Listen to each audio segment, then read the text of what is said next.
നിങ്ങളുടെ favourite shows ഇനി ഒരിക്കലും മിസ്സാവില്ല. ഇപ്പോൾ C5 കാണും നിങ്ങളുടെ ഫേവറേറ്റ് ഷോസ് തികച്ചും സൗജന്യമായി. ഇവിടുത്തെ കാര്യങ്ങൾ തീരുമാനിക്കുന്ന നിങ്ങളാണെന്ന് കരുതി ഇതിന് മുകളിലേക്കൊന്നും ഇല്ല എന്ന് നിങ്ങൾ കരുതരുത്.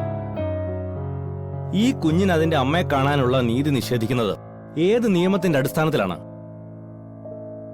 ഇനി അത് നിയമത്തിലുള്ളതാണെങ്കിൽ തന്നെ മാനുഷിക പരിഗണന എന്നൊന്നില്ലേ? അവരൊന്ന് കണ്ടോട്ടെ.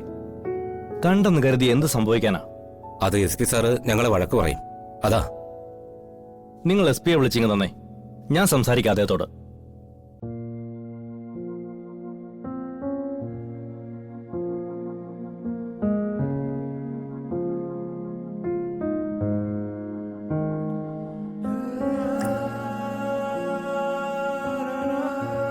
അമ്മേ,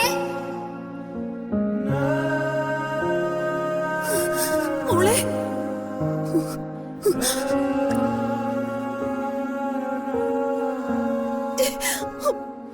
മോളെ, മോളെ, മോളെ, അച്ഛനെവിടെ? പുറത്തുണ്ടമ്മേ. ഞങ്ങളെ രണ്ടുപേരെ മാത്രമേ കാണാൻ സമ്മതിച്ചുള്ളൂ. അമ്മ എപ്പോഴാ വീട്ടിലേക്ക് വരുന്നത്? വരും മോളെ, ഉടനെ വരും. അമ്മ ഇവിടെ ഇങ്ങനെ കാണുമ്പോ മോക്ക് സങ്കടം വരും. അമ്മ പോലീസിനോട് പറ അമ്മേ, അമ്മ ഒരു തെറ്റും ചെയ്തിട്ടില്ല എന്ന്. എന്നിട്ട് ഞങ്ങളുടെ കൂടെ വാ, നമുക്ക് വീട്ടിൽ പോവാം. അമ്മ ഒരിക്കലും ഇങ്ങനെ ചെയ്യില്ലെന്ന് അച്ഛൻ പറഞ്ഞല്ലോ. പിന്നെ എന്തിനാ അമ്മ ഇവിടെ ഇങ്ങനെ കിടക്കുന്നത്? അമ്മ വരും മോളെ, അമ്മ തെറ്റൊന്നും ചെയ്തിട്ടില്ലല്ലോ. അമ്മ വേഗം വരും.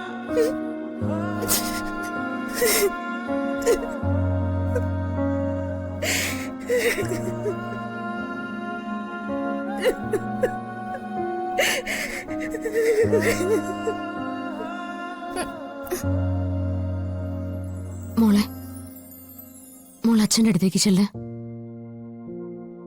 മോളെ കണ്ട അമ്മ കൂടുതൽ കരയുന്നത്. മോള് ചെല്ല്.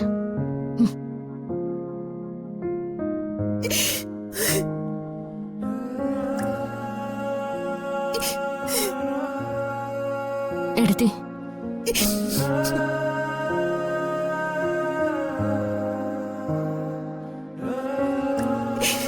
ഇന്നൊരു ദിവസം എടുത്ത് എങ്ങനെയെങ്കിലും സഹിക്ക. സത്യായിട്ടും ഞാൻ അറിയാത്ത കാര്യത്തിനാ മോളെ. ഞാൻ അജയനെ വിളിച്ചിട്ടില്ല. അതെനിക്കറിയാം. അതുകൊണ്ട് തന്നെ നാളെ എടുത്തെ ഞാൻ പുറത്തു കൊണ്ടുവന്നിരിക്കും. ജാമ്യം കിട്ടാനുള്ളതെല്ലാം ചെയ്തിട്ടുണ്ട്.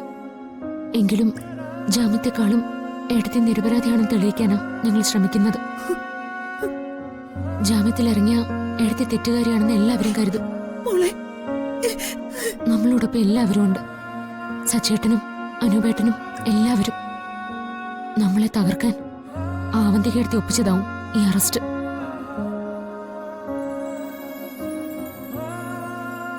അതുകൊണ്ട് എടുത്ത് കരയരുത്. നാളെ ഈ സമയത്ത് എടുത്ത് വീട്ടിലുണ്ടാവും. ഇത് അർച്ചന തരുന്ന വാക്കാ.